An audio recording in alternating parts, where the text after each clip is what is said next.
Can you make me co-host?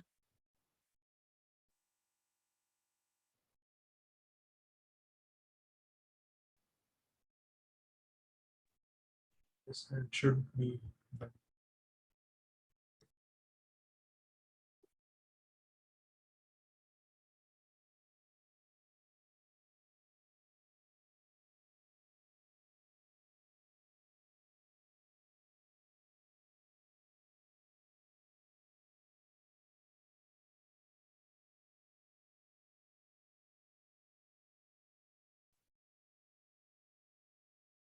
I hope the screen is visible. Okay. See, let us quickly recall what we were doing. We talked about historical aspects of cloud computing, how it emerged. Then we started talking about the formal requirements given by Goldberg and Popak. We discussed about those requirements in detail. We also saw the paper by Goldberg and Popak. In addition, we saw the paper by Berkeley, an abstract view on cloud computing. Then we move towards individual resources. The first resource which we are going to study is CPU. In CPU, I told you about certain things, that how virtualization will happen for a CPU. We were talking about interrupts, and I told you that interrupts are numbered. So I'll keep a virtual interrupt vector for every VM. I means virtual machine monitor, and each VM will have that vector. I'll fill and refill those vectors, and whenever the VM is scheduled, I'll let them know that there is an interrupt for you, and then they can serve that interrupt, right? So we were also talking about sensitive instructions here. So the pop flag was one thing which I discussed, that how to disable or enable interrupts, right? In summary, what we are doing in CPUs is this. This slide is pretty important. And this example is, I have taken this for Gen, right? And I drew this diagram. If you look at this diagram carefully, what is happening is you have, this site. If you look at this site, if you can see my mouse over event, this side I'm showing one, guest operating system. This side another guest operating system. These are my physical CPUs. PCPUs means physical CPUs, and vCPUs are virtual CPUs. You see, I only have 2 PCPUs, but I'm showing them as 4 vCPUs. 4 vCPUs. So though I have physically only 2 PCPUs, I'm showing, or I'm giving 2 vCPUs each to each virtual machine. This we can do in virtualization, right? Showing more resources than what you have is actually a layman's definition of virtualization, right? Okay, inside a VM, you are running a guest operating system, and that what that VM is doing, running some kernel level threads, and those kernel level threads are running user level threads. Many of the times we call these kernel level threads as processes itself, right? Because a KLT is a process. Yes. So generally what we do when we do scheduling, what we call it as CPU scheduling, you actually schedule these kernel level threads to these processors, right? So I'm sure each one of you have studied CPU scheduling, right? Round robin, right? SCDF, SJF, lottery, priority, right? SRT, and so many kinds of scheduling algorithms we have seen. And the purpose is this: KLTs to processors. Now, whether these processes are virtual or physical, this is not an affair of an operating system, right? This we consider as a job of the hypervisor. Hypervisor will take care of it. The operating system will see these as physical CPUs, though they are virtual CPUs, but it will look like physical CPUs for an operating system. Okay. User level to kernel level threads, when you're running threads, let us say POSIX threads, then the scheduling of those user level threads to kernel level threads will be managed by the operating system. You don't need to worry about that. Okay. So the operating system is intact. This is one operating system. This is another operating system. Now let us talk about what hypervisor is doing. Hypervisor will be mapping these vCPUs to pCPUs. vCPUs to pCPUs. This is an additional layer of scheduling which a hypervisor needs to do. So there are 3 layers of scheduling happening. ULT to KLT, KLT to vCPUs, vCPUs to pCPUs. You look at, I have written this here as well. 3 tiers of schedulers: user space to kernel space, guest kernel mapping through threads to vCPUs, and vCPUs to physical processors. So if somebody asks me, sir, what is the overhead of virtualization when we talk about CPU scheduling? So there is one additional layer of scheduling being added when you are doing virtual machine scheduling, right? And this is what the overhead is. There are additional overheads, like we said, in interrupt handling. If you look at the previous slide, the interrupts are managed by virtual machine monitor. As per the resource control property, all the interrupts should come to it and then it will send to them. It will appear to us कि हम सीधा virtual machine को interrupt दे रहे हैं. It will appear to us, right? But it is managed by virtual machine monitor. So in all, we have added one more layer when we are doing CPU virtualization. Coming to the next important resource, which is main memory. Let me go to the board and I'll tell you how this has happened. Is board visible to you all?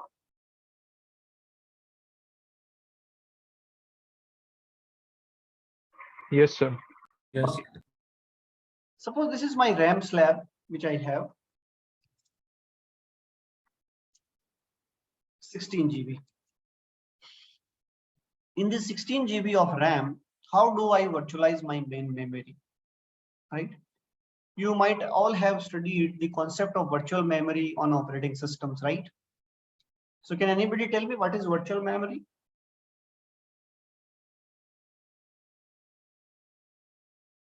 So we use our hard disk as a RAM. We use hard disk as a RAM. Okay. Anybody else?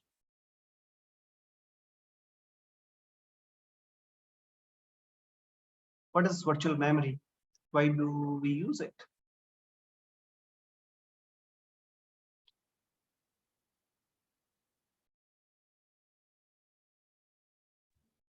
The main method. Sir, when secondary memory can be treated for some times as a primary memory. Secondary memory can be used as a primary memory, is it? Yes. Mm-hmm. And why you want to do that? Because primary, it takes time to process things from the secondary memory than it were in the primary memory. So for some things, if speed was an factor, then we want to use it in the virtual memory so that processing becomes faster. See, you are saying something very important, but from your statement, it makes a contradictory thing. You want to make it faster, but RAM is fast, and you are making it faster by adding an hard disk. And hard disk is pretty slow. How it is going to make you faster? It will make you slower, right? So, sir, some programs use more data than the capacity of the RAM. So if we allocate virtual memory, then that additional data can be stored on the virtual memory, which is not required for immediate usage. But as soon as it is required, we can use that virtual memory, thus speeding up the process while not completely utilizing the hard disk in a traditional way. So how do you use the hard disk in that case? Like for reading and writing programs, but as memory that takes like a rapid transfer of data, we do not use it in like normal way. So in that case, I have another question. Good, we are going into the right direction. Main memory has pages, right? Yes. And hard disk has blocks. Yes. So how do you convert blocks to pages? Because if you keep data in hard disk, it has to be in the form of blocks. And blocks are quite larger as compared to pages. So is it only the transfer of data, or is it does it also involve the conversion between blocks to pages?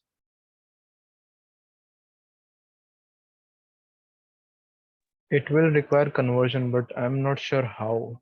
Like I'm not aware of it actually. That's all right. Okay, but one thing is pretty clear by looking at the discussion we had, that hard disk is pretty faster. A hard disk is pretty slower as compared to the main memory. Yes. And whenever I talk about virtual memory, every time I hear this concept that people think that virtual memory is using swap space. What we call the hard disk space is swap space, right? And people think that virtual memory means using swap space. I think the two concepts are completely separate. They may complement each other, but they are completely different. Right? Virtual memory doesn't mean you need to use the hard disk space. Right? See, virtual memory may say something else, and that is I'm going to tell you now. See, I have this RAM slab of 16 GB, and I have two processes. And I'll tell you that virtual memory is possible without using swap space. How? Right? So this is an important concept we should know. So RAM slab of 16 GB I have, and suppose I have only 3 processes on my operating system which are running right now, and each of them has size of 16 GB each. Process ki size kya hai? 16 GB each. Okay. So it means only one process at a time can run. Yes, because 16 GB is RAM and 16 GB is the size of the process.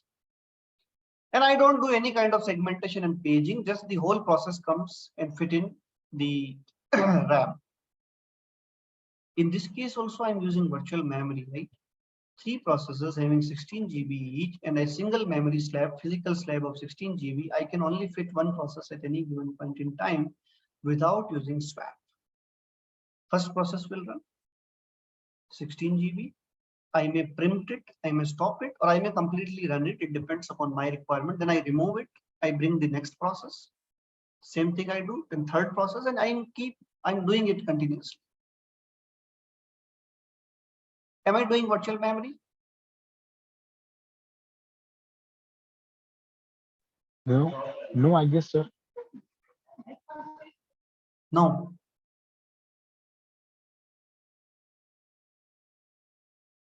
Anybody else? To the user, it may look like virtual memory, but we are just scheduling their task in an order to like represent that, okay, you have it, but you really do not own it. And this is what the virtual memory is. It appears to you like you own it, but it don't actually have it. You have a time sliced version of it. And virtual memory per se does not require anything like swap. We do it for some additional thing, which is an extension. But right now, when I'm swapping in, swapping out from the hard disk, because right now also the processors are going into the hard disk only. Yes. So I'm bringing them, going back, and it appears to me that I have 48 GB of RAM, though I do not have it.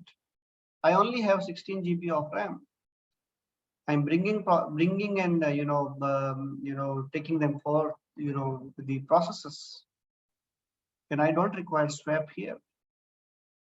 So confusing swap with virtual memory is not a good idea. Though they are complementary, but virtual memory is. So अभी मैंने 16 GB के processors के example लिए. Think about processors who are having the memory snippet of, let us say, 1 GB each. Process size 1 GB. And there are 16 processes. Now, this is the second example. It will clear all your doubts. I have a process of 1 GB and there are 16 processes, and I have a physical RAM of 16 GB. I don't need to bring or take forth any processes. All 16 processes are in the main memory. Am I doing virtual memory?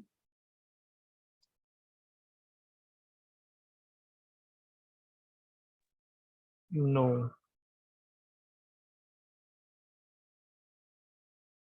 Anybody else? 16 process है, 1-1 GB के हैं, 16 GB की ही मेरी physical RAM है. क्या मैं virtual memory कर रहा हूं? Like unless all of us, like one person is running all 16 processes, then no. But if 16 different people are running 16 each different process, processes are there. Who are running them is separate thing. There are 16 distinct processes, each having size of 1 GB, and they all are running in memory. Right now they are running in memory. They have occupied 16 GB of RAM. So the operating system itself would also require some memory. So if No, we that's all right. That is a separate thing. Talk So about we cannot say it is a virtual memory because it is acquiring the main memory which is allocated to us. We are not having additional memory. We are not having additional memory to where we can use it. Hmm. We are having main memory is fully capable to hold this. Yes. See, let me tell you something very interesting. See, what I'm doing right now is also virtual memory. Virtual memory doesn't mean that I have more memory than my physical RAM. That is not the concept. Virtual memory also doesn't say that I would always require swap. This is the confusion created by the kind of examples which are given. Otherwise, what I'm doing here, if you understand this carefully, every process out of these 16 processes having 1 GB size is feeling that they are the only process on this operating system. This is virtualization. When they're feeling that they are the only processes on this operating system running in this RAM, they can only access 1 GB of RAM. They cannot go outside that, but that is virtualization. That is virtual memory. This is where the beauty lies in.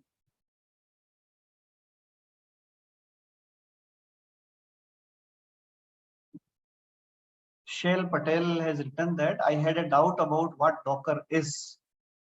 Yes, sir. No, but there's some discussion going on. We can talk about it. Yes, yes. Yeah. That's why I wrote it in, sir. Yeah. So this is also virtual memory. That it appears to all of them that there is a 16 GB of RAM, out of which 1 GB each is getting, and every process is getting 1 GB, and that is what their RAM is. That process has 1 GB RAM. This is also virtualization. Now, similarly, if I say that there are 16 processes having 2 GB of RAM, and I only have 16 GB of physical RAM, that is also virtual memory. So don't get confused. Showing that what you own is part of a bigger RAM slab is virtual memory. Now, what will happen? Why I'm involving you in this discussion is process number 1 will have RAM from 0 to 1 GB. Process number 2 will have RAM 1 to 2 GB. Process number 3 will have 2 to 3 GB. Sequential addresses. They all are independent to each other. Let me draw. This is first process. This is second process. This is third process.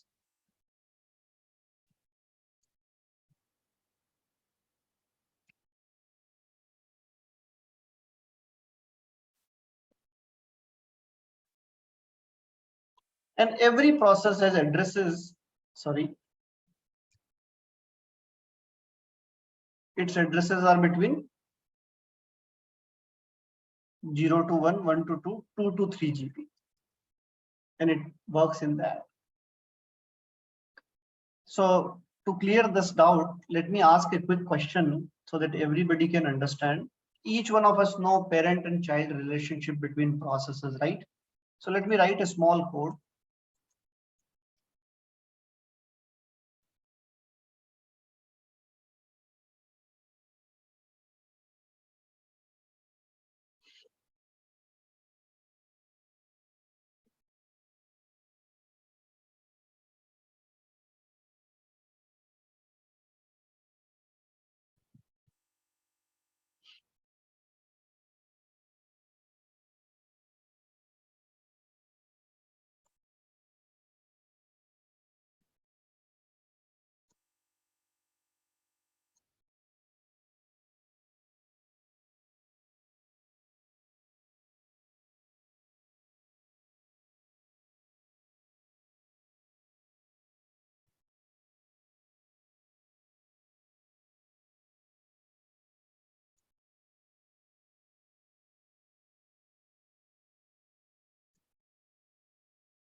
Can you see this code?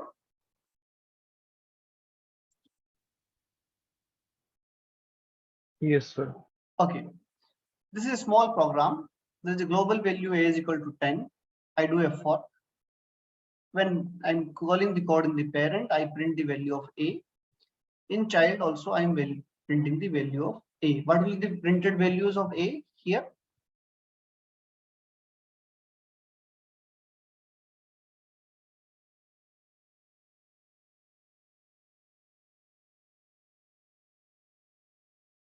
A is a global variable. Yes.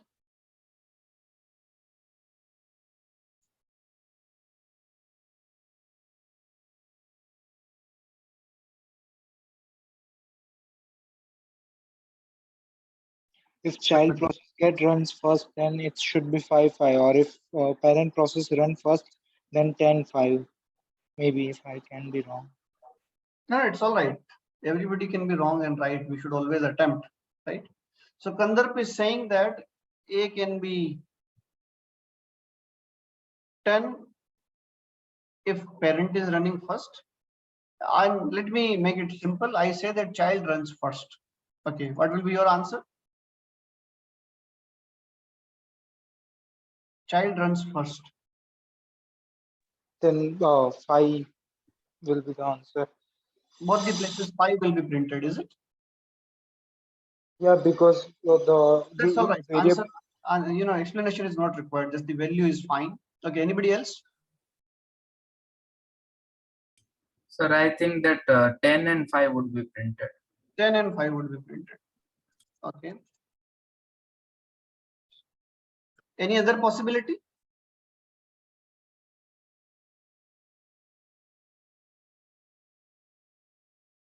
Okay. So there are two answers. So, and actually there are only two possibilities which are existing here. Now let me make it a little interesting. In addition to printing a, I will also print %a here and %a here. Okay. And let me make this question interesting. I'm printing the values of %a. I'm giving you the number, and the number is, let us say, address is 125.000, and second value is %a is 125.000. This is the second value. %a is 125.000, 125.000. Now, can you tell me about your answer? Which answer is correct?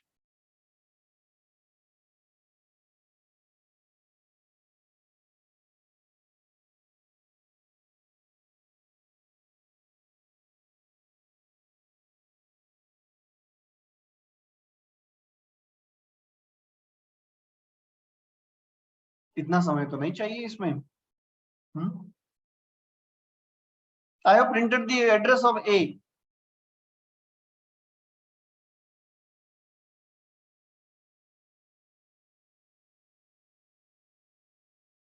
Yes, Sameep. Sir, since addresses are same, I think that 5 should be the correct one. 5. Okay. Anybody else?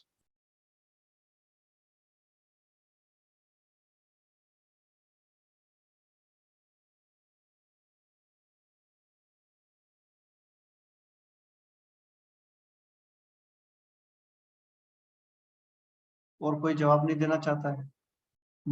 This is an interesting question. इससे सारे operating system के fundamental clear हो जाएंगे 1 second में. बताइए.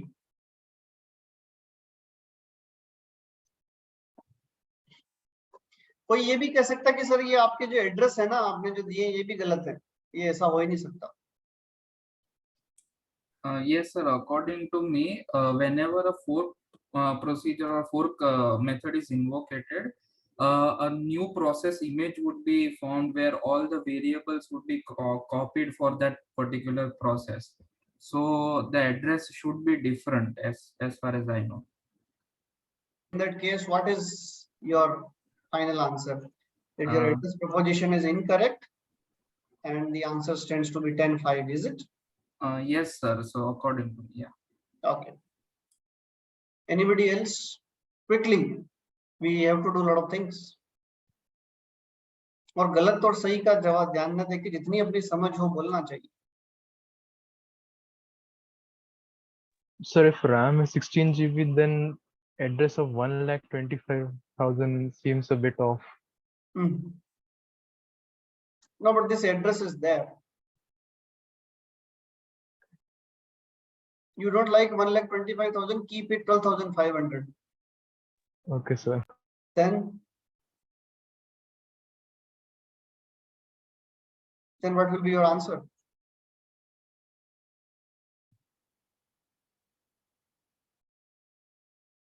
Yes, Tanmay, what will be your answer? Sir, I will go with 5 and 10. Or 10 or 5? You want to go on third option? 5 and 10? No, 5 and 10. 5 and 10. So who will print 5? Parent or child? Child. Then it is 10 and 5, right? Yes. The order is switched. Okay. Anybody else? Okay. If there is no answer, let me tell you the story. There is somebody on the chat. I guess child process accessible, but they point to the same memory address. Vinay, you don't have a mic. Can you speak? no, sir, but there is a bit noise in the background. That's It's all right. It's all right. Go ahead. क्या कह रहे हो?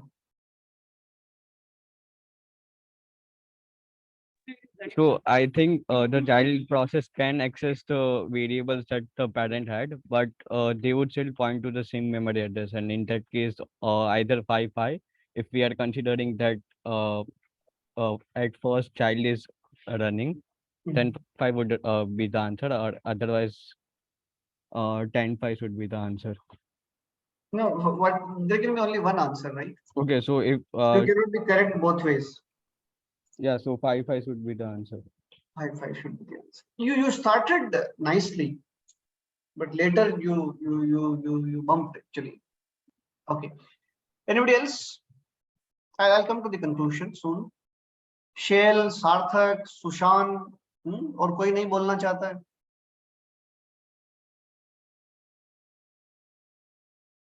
Okay. So let me tell you what is happening.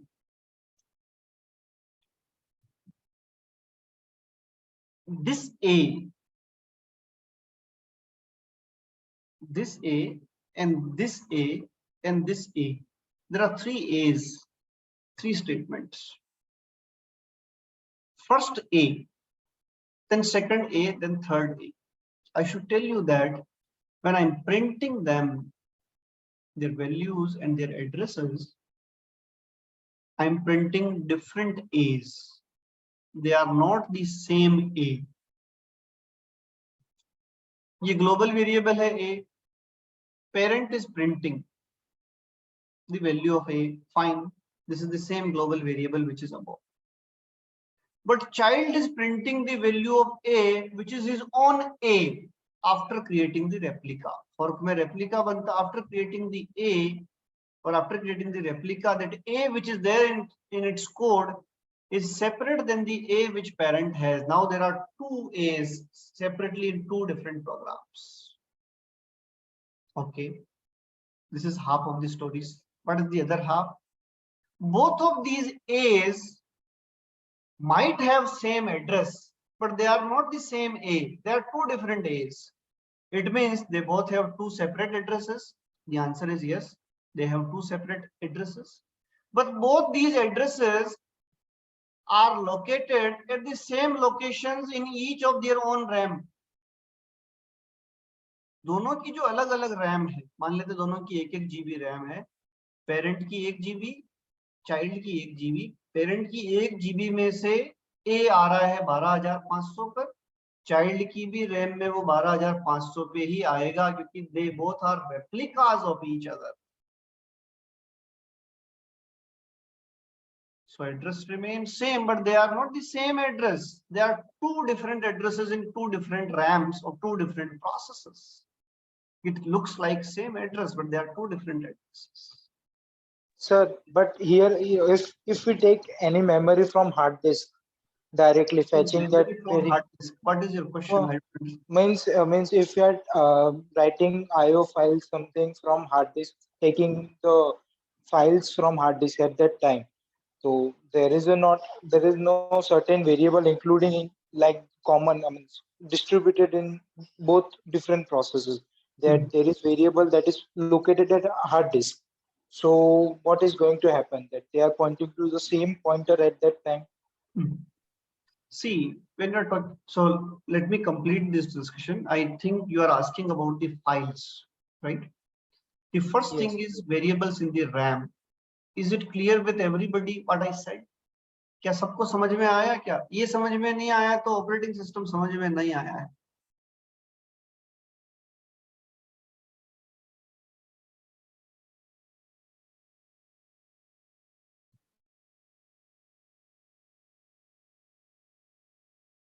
Sias Zoom. Okay, Kirtan. Kirtan is saying I run the code to print A in online C compiler. Sometimes it prints 1010, sometimes 1010.5. We'll also come to it.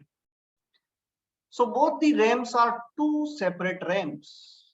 उनके अपने भले ही global variable था, they are not sharing it. It is separate now. So each process will have their instance of virtual memory, right? Yes. Of RAM. Yes. Well done. Yes. Now coming to the second question. Second question is, sir, what will happen to files? And what will happen if I move the pointer in the files? First of all, file, when you open in a process, then if the file is opened and then the child is created, then file descriptors will remain open across fork. There is no problem. File can remain in open in parent and child, but there is a single file. Suppose parent moves the pointer to 10 locations, 10 bytes, then the file pointer will move to 10 bytes even in child. दोनों में move होगा एक दूसरे का. पर एक close करता तो दूसरे की क्लोज नहीं होगी, दूसरे को खुद क्लोज करना पड़ेगा. This is the answer to file. Third question is this code. When you're running the code, there are three values are getting printed. Once there are two values are getting printed.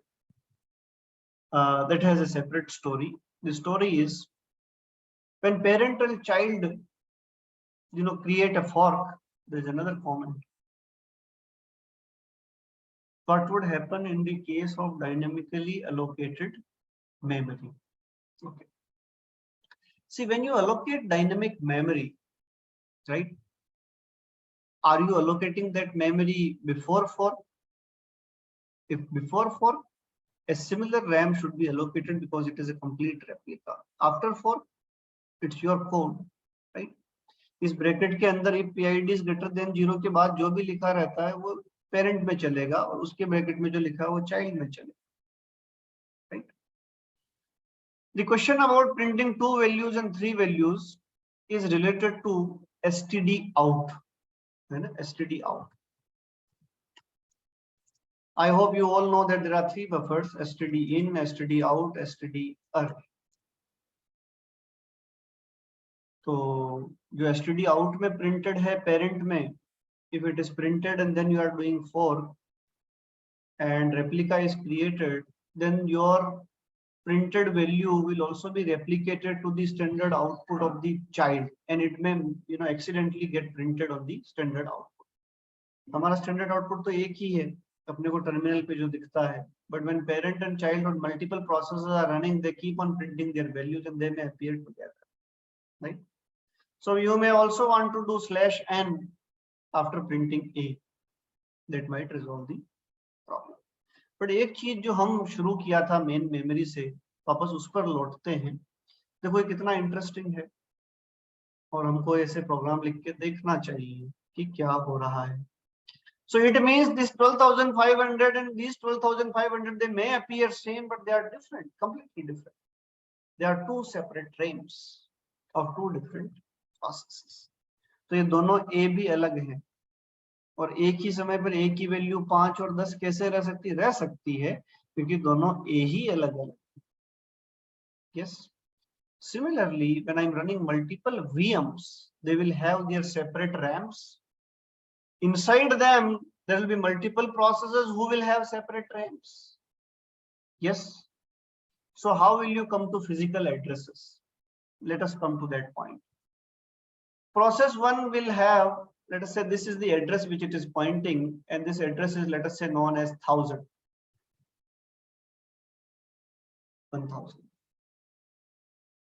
This is an address which is 500, but it is in process 2. So first of all, let us understand process 1, process 2. Process 2 wants to write something at address 500, but this is actually not 500, but how much? Let me start here. 0, 5K, 10K, 20K, right? Some addresses I have written. So process 2 wants to go to address 500, but the real physical address is how much? 5K plus 500. It should be 5500. Process 1 wants to go to address 1000. What should be the actual address? 0 plus 1000. Process 3 wants to go to an address 2750. What should be the address? 10K plus 2750. 12750. These are the actual physical addresses. So we are converting into logical to physical address. Yes, this is about a single operating system when it is running. Think about a virtual machine monitor who is running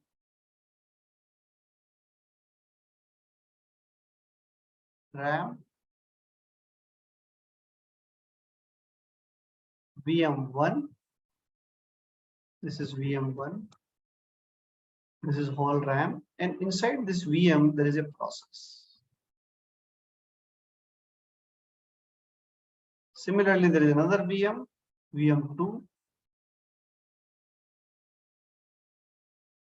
Inside there is a process. So let me take the example of addressing in process. VM1 starts, let us say, 0 up to 100K. VM2 starts from 100K and goes to 250K. This process starts from, let us say, 5000 to 6000. And this process wants to address a location, this location, which is at, which is at 500. So what will be the physical address? First of all, let us convert this physical address into first type of logical address. 5000 है, 5000 में 500 जोड़े, 5000 plus 500, 1500. The next addition should be 100K plus 105570. It should be the physical address. Yes or no? We are converting from logical address to another logical address, which is 5500. Then another logical address into physical address by adding it to the offset. ये double conversion हमें करना पड़ेगा when we are doing memory virtualization for VMs. इससे ऊपर वाला diagram देखें, we were only doing it once.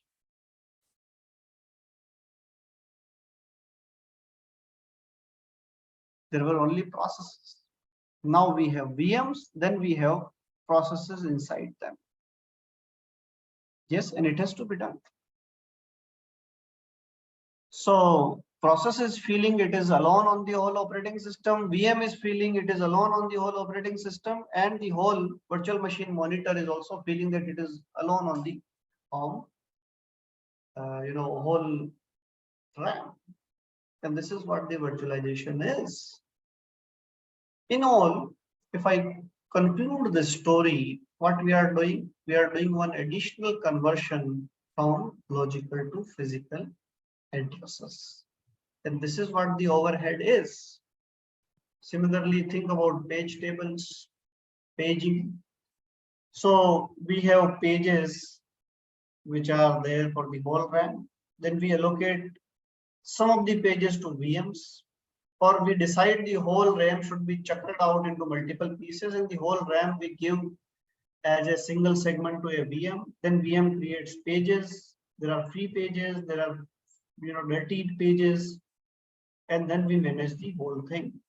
So if you look at it, similar to CPU scheduling, here also we are increasing one more layer, and that layer is there are pages, they get converted into, or there are addresses, they get converted to logical addresses and logical to physical addresses. And this is the overhead of memory virtualization when you are creating virtual machines. Yes. So इस तरह से there is an additional layer of overhead when we are talking about virtual memory allocation.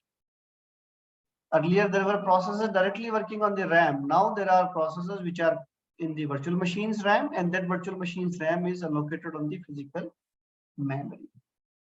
क्या ये सब समझ में आया है सबको? Yes, sir. Yes, sir.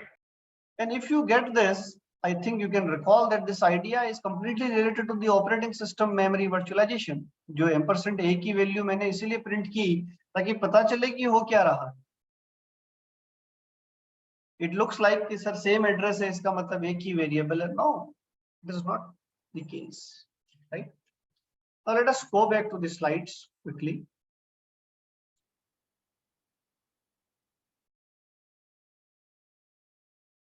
Guest operating system sees flat physical address space, page tables within guest operating system, translate from virtual to physical address. Second level mapping is physical address to machine address.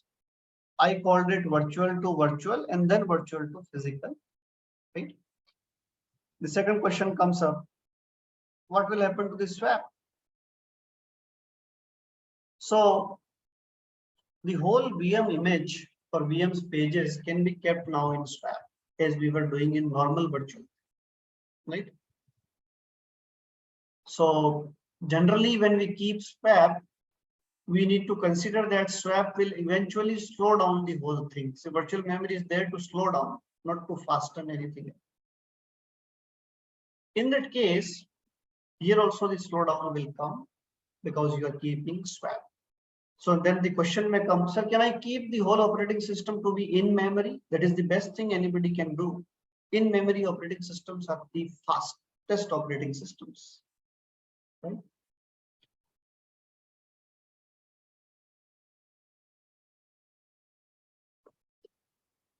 The concept of page table, right? We have page tables. Here we need to talk about a new concept known as shadow page tables. Shadow page tables are nothing but the additional conversion, right? Because this is the kind of page table we will keep for, because page tables are already there on the RAM. Then we are keeping VMs. VMs may also have their own page tables inside. These are known as shadow page tables. What are they used for? Translate from virtual addresses to machine addresses. Who will use it? Directly memory management unit. Unmapped pages transparently handled by VMM. What are unmapped pages? The pages which are not mapped yet, right? So once you are allocating them, though it may appear that you yourself as a VM allocating it, but ultimately that should happen through VMM. And transparently means you will never know that it is done by you. It will look like to you that the VM is doing it, but ultimately VMM will do it. If guest tries to modify page table, control pass to VMM. So page allocation, page changing, all things are handled by VMM. So this was about main memory. Let us come to the third important thing, because CPU, memory are two important things. The third is IO, input output devices. What will happen with them? And input output devices, the thing becomes more complicated as there are so many different kinds of input output devices, right? And the working with those IO devices, they may have their own protocol, they may have their own device drivers. What will we do? So there is something very interesting known as host-based IO. So let me draw a diagram to tell you how this can be done. This is my hardware. This is virtual machine monitor. And these are the VMs 1, 2, and 3. Hardware, VM, VM1, VM2, and VM3. VM1, VM2, and VM3. When we talk about this scenario, and let me involve some IO devices here. IO device 1. Suppose this IO device is a speaker, and there are multiple VMs, and they want to play a song.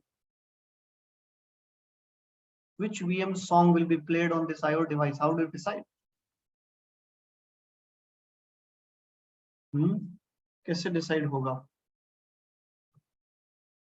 So the one first in the turn would play it. Like the first one who gives the command to play. First one who gives the command to play. So would we make it free, or there should be some kind of locking and unlocking mechanism? Because speaker is only one. There should be, because we do not know how long the first virtual machine will play.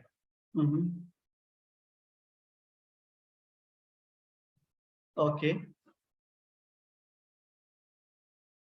Suppose these IO devices can be taken by any VM as they want. Will not there be a chaos?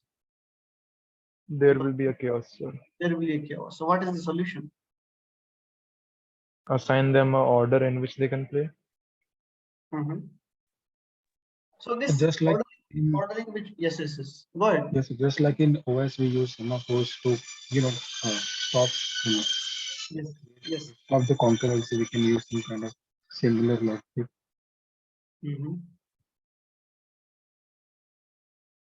See, one thing which is known as IO scheduling that can be done, but remember that single IO device scheduling has to be done centrally, right? The VMM should play that role, that I will schedule it, and all the device access requests should come to me, and in turn I'll allow you to access a device that way. So what we'll do? VM1 will talk to VMM, and VMM will talk to IO device. Now, how do you talk to an IO device? Using device drivers.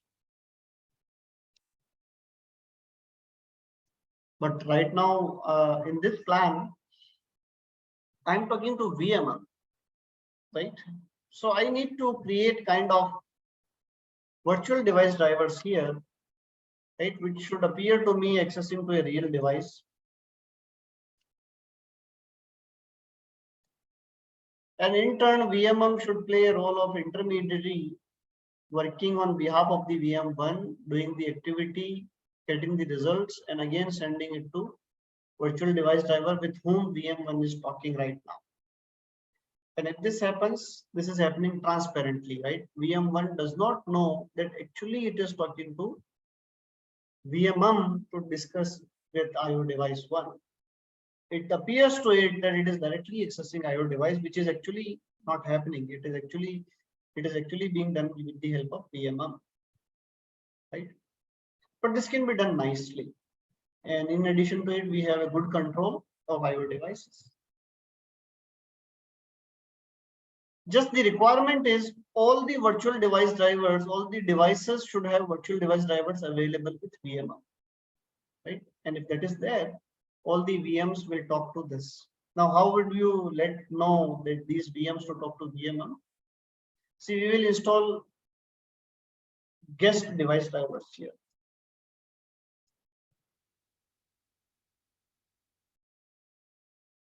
And these guest device drivers will talk to virtual device drivers here, and then the whole thing will happen. This organization is known as host-based IO. Host-based IO. And this works nicely. The problem is, what is the problem with this? You find any problem here?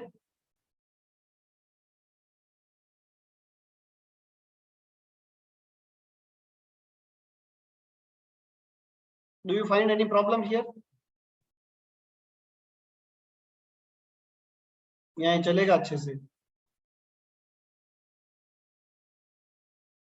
Sir नहीं चलेगा अच्छे से. Why? Because if host gives the command, then If host gives the command, host will take care. Host can also access IO devices. Remember, you made a very good point, and I should clear it right now. In a virtualized server, host is also a virtual machine. Host is also a virtual machine. इसको यहाँ बनाने की बजाय इसको भी यहीं बनाना चाहिए, but diagrams में क्या करते हैं, ऐसे बनाते हैं, इसलिए प्रॉब्लम होती है. Host is here. Host is also a virtual machine.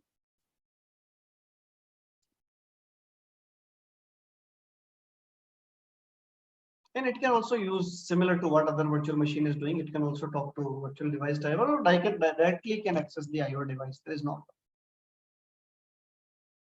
but host has higher priority compared to Higher virtual priority. machine. Yes. Nee, see, this priority is in your hand. But one more problem which is there with this architecture is host-based IO, that VMM should always have a higher priority and higher resource share, because if it doesn't get scheduled, the host doesn't get scheduled, then your IO will not complete, क्योंकि उसका schedule होना जरूरी है. Because if I have an IO event, I'll send it to VMM. VMM is not getting CPU. How your IO event will complete? VMM should schedule more often so that others IO event can get complete. Yes. Do you all agree with this? Yes, sir. Okay. The second thing is, sir, what is the alternative? Is it the only thing which can be done? Yes, the alternative is direct IO. Can we have direct IO without involving VMM? The answer is yes. This VM1 is directly talking to, or let me draw this way, directly talking to the IO device. And when the IO device is busy, it will tell that I am busy, I am already being used. If it is free, other VMs can acquire it. And they are directly talking to those IO devices. There are no guest editions installed in the virtual machine monitor, no virtual device drivers. They can directly be accessed to IO device. And this also works fine, because many of the times, most of the IO devices in a cloud setting, we don't have much IO devices except disks, right? So this can be even done fine. So these are the two alternatives we have for the IO devices. Different devices have different characteristics, large number of devices. VMM virtualizes devices, translate into native device IO. VMM gives access to IO devices, but controls the access. This is host-based IO. VMM uses device drivers in the host OS. Guest IO commands converted into host IO system calls. So this is one interesting thing. Virtual disk is mapped to a file on the host. Disk read writes become file reads and writes. So when you're creating, let me talk about it practically. When you're creating virtual machines, Do you also create hard disks?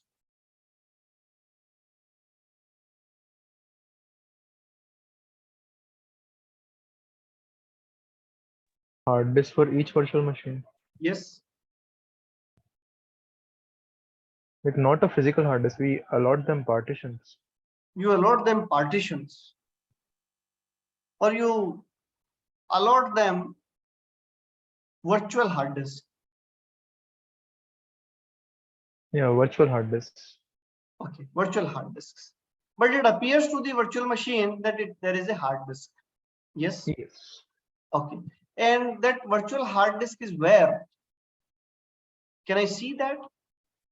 No, I cannot see it. Is it? like it is virtual. It is virtual. Okay. So the answer is you can see that virtual disk. It is available as a file in your hard disk. You have a 500 GB hard disk and you have created VM of Ubuntu. VM1 has 10 GB of disk. Then the 10 GB file you can see on your hard disk on your file system. If you have 10 virtual machines, each having 10 GB hard disk, there will be 10 files available on a hard disk having 10 GB each as size. Your virtual machine will access that hard disk as a hard disk, but your virtual machine monitor need to take care of everything. Accessing the hard disk is different than accessing a file. Yes, and actually for virtual machine it appears that it is accessing a disk, but it is actually a file reading writing business. Yes or no?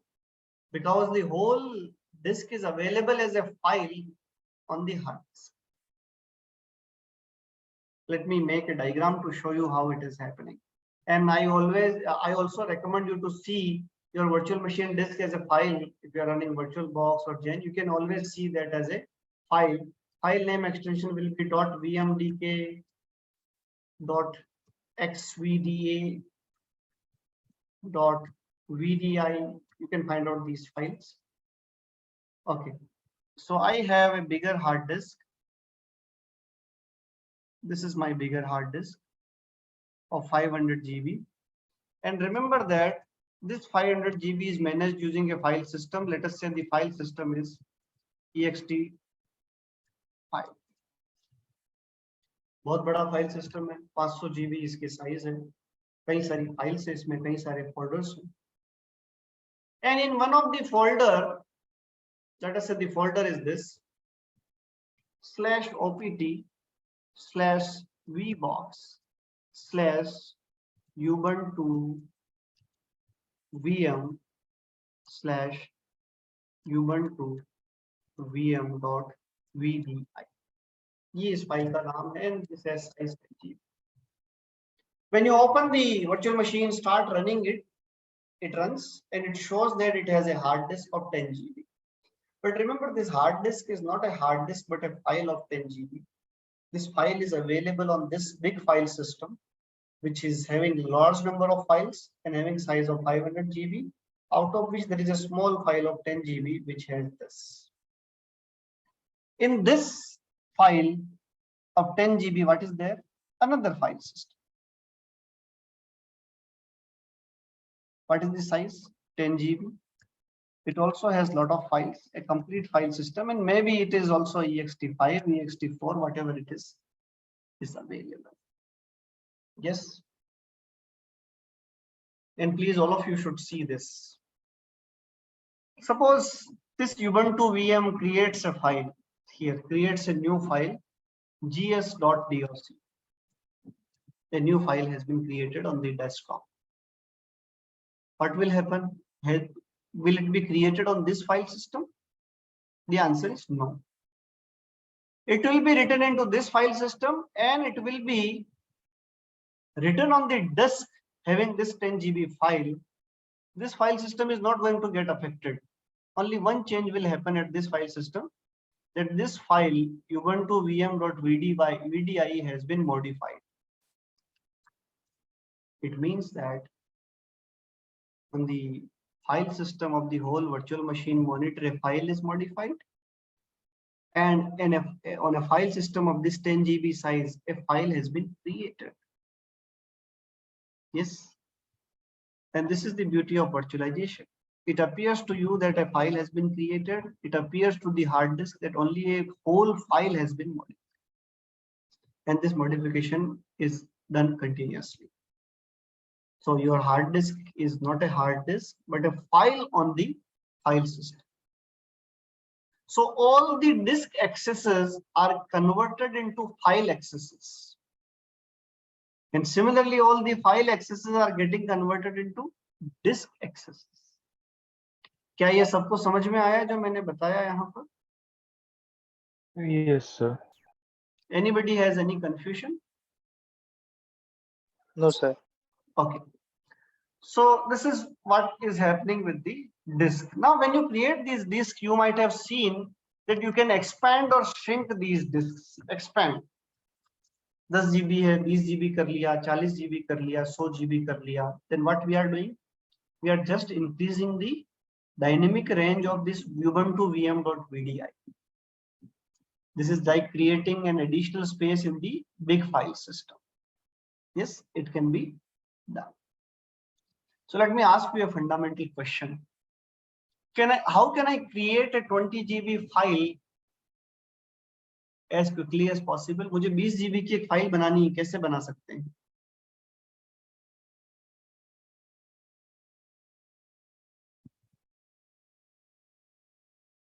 How can I create a file of 20 GB?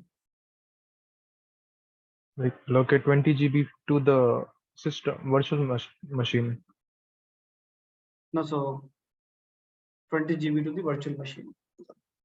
No, I let us talk about no virtual machines, and I need to create a file of 20 GB. How would you create it? Like generate data what 20 GB. Generate data of 20 GB.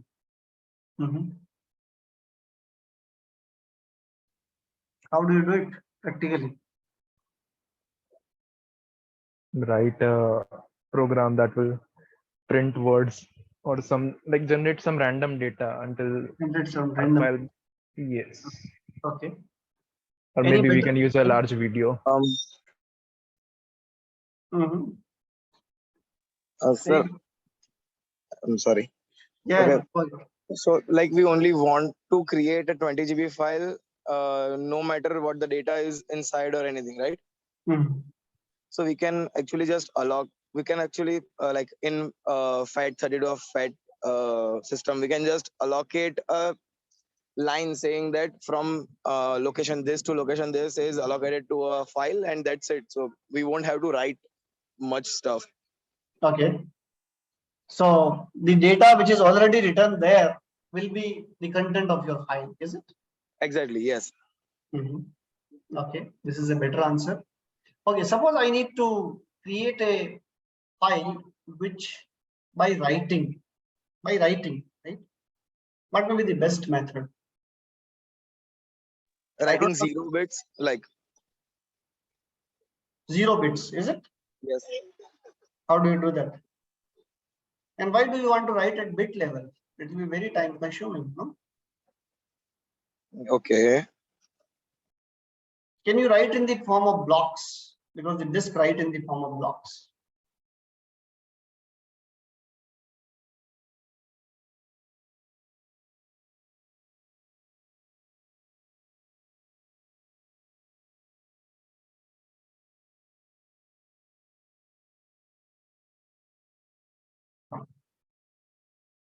See, there is a very nice solution to this. I hope you have heard about this command known as dd. किसी ने सुना है इसके बारे में?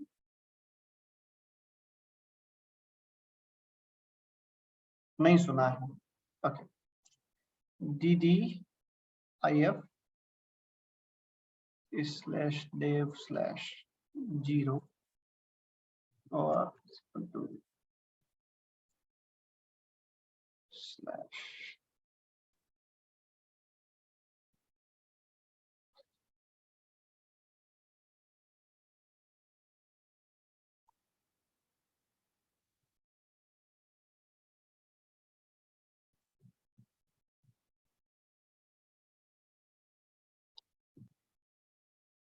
DD input file is /dev/0, output file home gs10 GB file, N is 10,000 and block size is 1 M, capital M, 1 MB.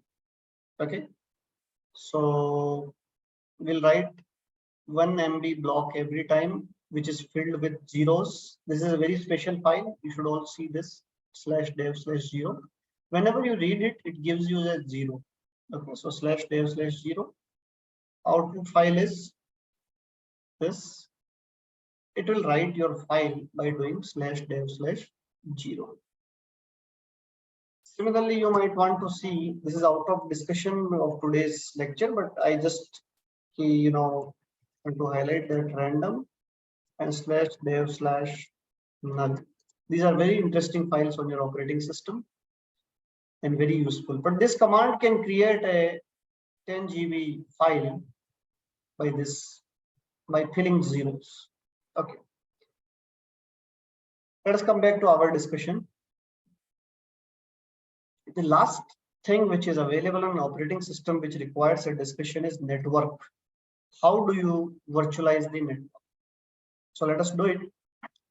Each virtual machine is assigned a separate IP address. We discussed this briefly that day when I was discussing about the MAC addresses. Each virtual machine is assigned a separate IP address. Communication among virtual machines on a single physical server. No physical networking is required. They can talk to each other if you configure so. How do machines across the network talk to a specific VM? Right? This question has to be answered. That how do they talk to another network? Right? The physical network device or NIC card will be in promiscuous mode. What do we mean by promiscuous mode? It means that it will listen to all packets coming to any VM on the physical server. Right? If you want to configure it in non-promiscuous mode, that is in your hand, but all the packets will arrive at the same physical NIC card, then they will be multiplexed or demultiplexed to other VMs, right? This is we are talking about single NIC card, multiple VMs, right? In more advanced live physical servers, we have multiple NIC cards ranging from 5 to 8 NIC, 4 to 8 NIC cards, one management port. And you can even give separate NIC card to separate VM if you want complete network layer separation. But if you want, you can also share it, right? So instead of discussing this slide, let me go to this. Yeah, is it visible to you? Yes, sir. Here, if you see what I have done, there is internet, there is a live IP you have taken, and there are multiple virtual machines inside. Okay. Both of these virtual machines are given one IP each. They have MAC addresses. How those MAC addresses are given? They are virtual MAC addresses. Physical MAC addresses are not there because physical MAC address is only one with this laptop. Okay. Now the question comes up. Sir, they have 192.168.04, 192.168.05, and this physical machine has 192.168.03. This is the IP address and this is the gateway 192.168.0.1. Now, can somebody from internet ping these two IP addresses 192.168.0.4 or 0.5? This is one concern. The second concern is, can 192.168.0.4 can ping to 0.5? This is another concern. Can 0.3 ping these two, or can they ping 0.3? This is the third concern. Yes. How do you handle it? So all three are possible as well as not possible based on your configuration, right? So everything is possible. For that, you need to choose the adapter type, because remember, you have physical adapter, which is only one. Then what adapters you need to choose? Virtual adapters. What kind of adapters you choose will decide who can access what. What are the kinds of adapters we have that we need to access, we need to discuss, right? So let us go to this slide. I have three kinds of adapters: bridged, NAT, and host only. Yes. Was there any question? No, sir. Okay. Bridged, NAT, and host only. These are the three kinds of adapter. You might have already heard about bridges in the networking. NAT, network address translation. किसी ने सुना है NAT के बारे में? NAT. Yes, sir. Okay. Can you brief what is NAT? Basically, it will direct the traffic based on the filters or the mask that it have. Something like on a, like, to summarize it, something like this. Okay. See, actually, the network address translation is not about filtering, but it is about connecting multiple networks without having multiple live IP addresses. So suppose right now I'm sitting in Central University. My IP address is, let us say, 10.0.0.1. Similarly, you might also have the same IP 10.0.0.1, but you are in Ahmedabad University. Can we ping each other? No, because we don't have live IP address. Ahmedabad University may have one live IP address, Central University has one live IP address. Both those live IP addresses can talk to each other, and they can also work on behalf of us. So I'll send my request to my live IP, and it will, put its own IP in my sender's IP, and it will come to you, and then it may again get translated. So addresses are changed, but it appears to us that we are talking to each other. We are not talking to each other. Instead, the live IP addresses are talking to each other, right? This is why we are able to use the same address range at two places: Central University, Ahmedabad University, even MNIT, IIT Jodhpur, they have the same IP range. The fundamental concept of internet is two unique different IP addresses can talk to each other, but we have forgotten that concept by after using NAT. NAT says that the addresses can be reused. Private addresses can be reused. What are the private address ranges? 172, 168, 10. These are the three ranges, specific ranges, which can be reused. Okay, so let us come to virtualization. In bridged, what we do? The VM appears as it was a physical host on the network. The VM hides behind the IP addresses of the VMware host. Other VMs in the same net can access it directly. So 192, 168, 0.4 और 0.5 दोनों एक दूसरे को देख सकते हैं, ठीक है? बाहर पिंग करना हो तो आपको उसके थ्रू जाना पड़ेगा जो आपका फिजिकल NIC का IP address. Yes. On the other hand, in bridged, you can talk to outside network. You will have your own identity like a physical IP address. In both the cases, you can access internet. There is no problem. But in one case, you will be behind the IP address of the physical IP.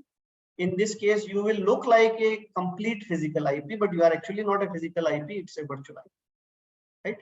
The third type is host only, VM IP. In this case, you are in the network, but you are not visible outside. You just talk to your own network. In that case, there are only two VMs. They can talk to each other. They cannot talk outside, and nobody from outside can talk to them. This is host only net. This can also be done. IP address. The VM requires its own IP address from the network it is supposed to belong to. So the DHCP server will allocate you an IP address. You will have your own MAC address, your main own IP address. Here you will need to use any private IP address. Private means 10, 172, 160, and 192. Any IP address you can. Accessibility from the network, you will look like a physical host. Here you will not be visible, but you can access internet, but nobody from outside can talk to you directly. They'll need to go to the physical IP address. Hides behind NAT, so port forwarding on the VM host is required if external access is required. So it is basically port forwarding. It is not accessible from external network. Use cases: an always on server hosted on VMware or a virtual router or a firewall.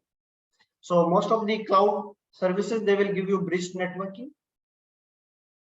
VMs intended for testing or cases when the amount of IP addresses in the external network is limited, right? This can be also used. You can also use it for your experimentation, right? Distributed computing experimentation. This is the third one is mostly used for testing purpose, right? Nothing can from outside can access it, right? Because there is no network access required, it can be done. Known to have problems with some wireless chipsets, especially with Linux, also with Windows Vista, but now these problems are resolved mostly. NAT is really a host-only network with a default gateway that routers and nets, right? So it is similar to our machines. My laptop is working on NAT, whether virtualization is there or not, it is working on NAT, right? These are the known problems. So with virtualization, we have complete flexibility. An adapter can be used as a bridged, as a NAT, as a host only. The third thing is also, a fourth thing is also possible, which is known as internal network, right? In some of the hypervisors, host only and internal network are two different things. Host only is no network connection, single machine, single IP. In internal, you can form an internal network, right? So this slide is based on VMware. VMware talks about host only and internal as same. On the other hand, Gen says that host only and internal are different. So this was virtual networking. Now you can think that in bridged, I can have as many MAC addresses as I require, and they will have separate IP addresses from the network administrator. Yes, and this is possible. Any confusion here? Okay. Now, once this is done, let me talk about kinds of virtualization. Kirtan, I think we have 5 to 7 minutes in our hands. Yes. Yes, sir. Okay. So let us complete this small discussion that kinds of virtualization. I hope you remember that I was talking about one thing, that what to do with those 17, 20 instructions which do not follow sensitive and privileged relationship. Yes, you recall? Can anybody recall? In one of the lectures, there were very few people. We recorded that lecture, but this discussion was not part of that lecture. But recordings are available. You can see that there are certain instructions which do not follow the property of sensitive instructions to be part of privileged instructions. Yes. What to do with that? There are two options. One is modify the operating system, and second one is do a software emulation. Do everybody recall this? Sabko yaad hai aisa? Yes, sir. Okay. So this today is the point when we need to discuss that. There are 4 kinds of virtualization. There are more types, but there are 4 preliminary level. There are 4 kinds of virtualization. First one is emulation. You can see here emulation. Second one is full virtualization. Third is para virtualization, and fourth is OS level virtualization. Let me quickly tell you what are these. First one is emulation. Emulation means creating an environment which appears to be different from the actual hardware is emulation. Let me give you an example. You know, you run Android Studio to create apps, and then you test those apps on different kinds of mobile devices without actually having the real device. You can test it on Samsung, you can test it on Mac, you can test it on, Realme, Redmi, Oppo, Vivo, whichever platform you want, whichever processor you want, Qualcomm, range of processors you can test. That is all emulation. That is complete software emulation. So right now my machine has i7 platform. I can create a virtual environment on top of it which supports Qualcomm Snapdragon 855 processor. Qualcomm Snapdragon 855. But the actual physical processor is Intel i7 5500. So what is happening? I'm running a virtual machine which is having a different processor than the real physical processor available. How do you do it? convert everything into software. Run everything into the software because the instructions of Qualcomm Snapdragon and Intel i7 are completely different. Only few matches are there. Then you convert every instruction into software, run it, and then show that you are running Qualcomm Snapdragon. Actually, you are not running it, but you are showing that you are running it. And the behavior should be completely similar to Qualcomm Snapdragon. This is emulation, completely done in software. This is pretty slow, but pretty useful. क्योंकि किसी Android Studio वाले को इतने सारे mobile device खरीदने की जरूरत नहीं पड़ेगी. You can always run them in the emulated environment. This is known as emulation. So if you see the first diagram, physical hardware architecture and virtual machine is non-native architecture. Non-native. नीचे i7, ऊपर Qualcomm. This is emulation. Operating systems are not modified. They can directly run. You see, unmodified operating system for non-native architecture. So hardware is native, virtual machine is non-native, operating system will also be non-native. So you may be running any kind of modified ROM of any Android version. This is emulation. People do not treat it as virtualization, but this is needed to understand the difference between virtualization and emulation, right? So that is why it has been taken as part of virtualization. Second and third, full virtualization and para virtualization. Please look at the diagram carefully. In one case, it is unmodified operating system. In another case, it is modified operating system. And when we modify the operating system, it means we ignore those instructions. And also, all system calls are converted into hypercalls. That is known as para virtualization.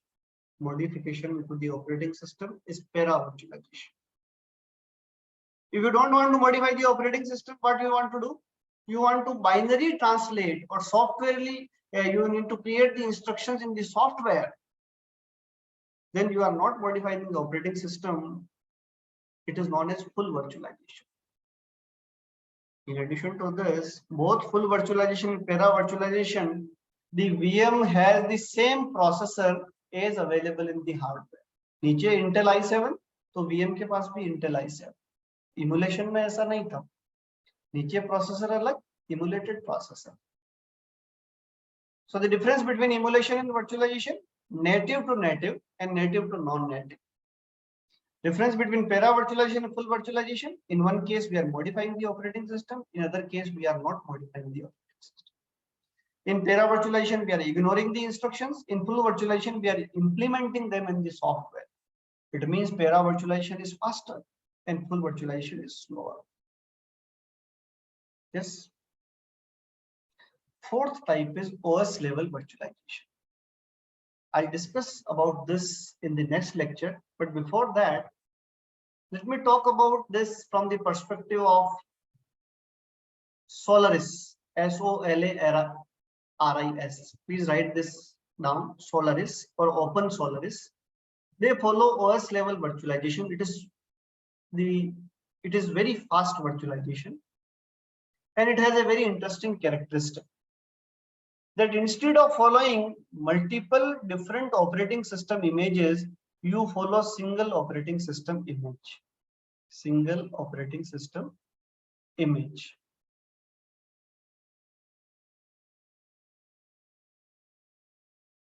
And that will serve the purpose. It is very fast. But the disadvantage is all the virtual machines will run the same operating system. If it is Ubuntu 18.0 LTS, all the VMs will have the same operating system, but their kernel image will be shared by all virtual machines, right? That is why this is known as OS level virtualization. Same kernel image is used by all the virtual machines. So these are the 4 types of virtualization we need to know. I'll again repeat briefly in the next lecture what they are. You may want to read about them. And I'll tell you what kind of tools follow which virtualization technique and which is best. These are the 4 kinds of virtualization. Then there is one additional kind of virtualization is available, which is known as hardware assisted virtualization. Hardware assisted means the virtual machine itself has, the hardware itself has all the properties of Goldberg and Popeye, right? So I will stop here. If there are any questions, please ask.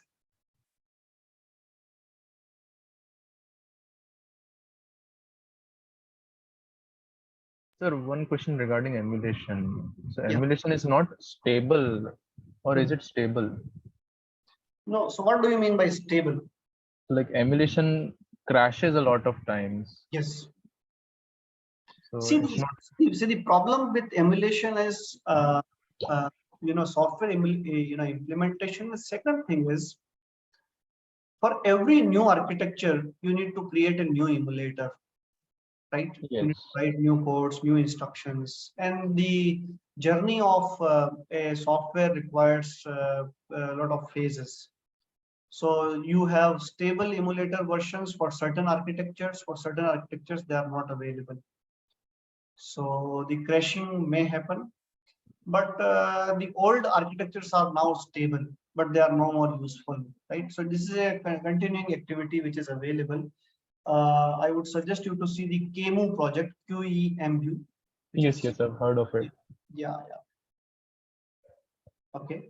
Sometimes emulators end up modifying the software we are running. Is that Yes. so? Yes, it might also happen. I would not say that is modification. I would say that it may not show the actual performance as the native architecture. Yes. So sometimes you may want to emulate an architecture which is not even available physically in this world, Yes. because emulation is purely software. It may not represent the physical run exactly. This might also be possible. Yes. Yes. Yeah. Thank you, sir. Okay. Any other question? No, sir. Okay. Yes, Kirtan. Any questions? No. No, sir. Okay. Shail, you wanted to say something? Yes, sir, about that Docker one. Yeah. See, in one of the lecture, we'll see Docker. If you have any specific question right now about Docker, please ask. Yeah, so I just wanted to understand it because of we have to start or with our project definition and stuff. So I wanted to implement something with Docker. So I wanted to understand how it works and what it is. Okay. So how it works and what is it cannot be done in 1 minute thing. Yes. Yeah. So, but still, I'll give you certain pointers. So there are few important terms related to Docker. One is C group. Okay. Okay. You can see that. Second thing is Docker Hub, right? Right. And third thing is Docker Swarm. Okay. These are the three main things which you can read and go forward.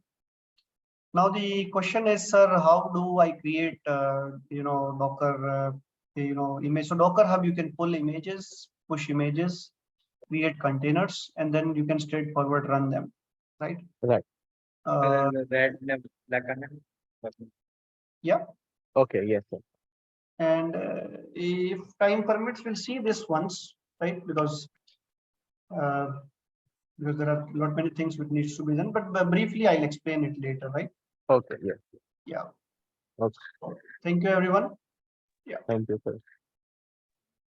Thank you, sir. Thank you, Kirtan. Bye.